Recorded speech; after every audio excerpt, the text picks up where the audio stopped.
So we went to war, we passed the Patriot Act, and immediately started giving $2 billion a year to bioweapons development. The Pentagon didn't want to do it because it was nervous about the legality, because it was a death penalty to violate the Geneva Convention. Oh, you would have been committing a war crime, even if somebody told you it was okay. It wasn't. And so they funneled it through DTRA and DARPA. They funneled all of that money to NIH, to NIAID, which became the primary spear tip of bioweapons development. So Tony Fauci became the bioweapons czar in 2001. His budget went up by $2.2 billion. He was personally given a 68% raise from the military. That's why he was the highest paid individual in the federal government, because he was getting this 68% bonus every year from the military. But it meant that he could not stop.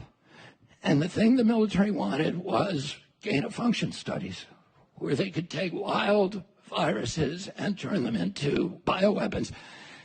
And bioweapons development always includes vaccine development, because unlike chemical weapons, with bioweapons, there's always blowback. It's called the boomerang effect. If you give your enemy bubonic plague, your guys are going to get it first, too. They're going to get it quickly. So the only way you can deploy a bioweapons is if you have already developed a vaccine. So the race is to develop a vaccine simultaneously with bioweapons, and then you can deploy the bioweapons, and your enemy will take a couple of years to develop the vaccine. And you can inoculate all of your team. So in 2014, 3 of Tony Fauci's bugs escaped from federal labs. And their escapes were public. And it caused a huge brouhaha. There were Senate hearings, and people were immensely upset.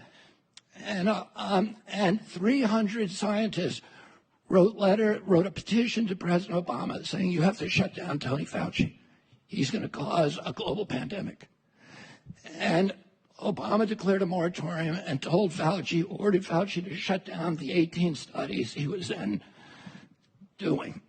As I show in my book, he didn't do it. He instead took that science and he moved it offshore to the Wuhan lab and to the Ukraine. And when he did that, he was not the only one who did it.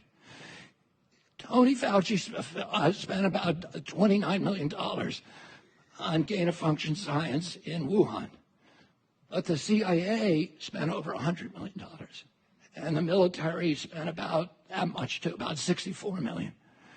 And the CIA funneled the money, most of it through USAID.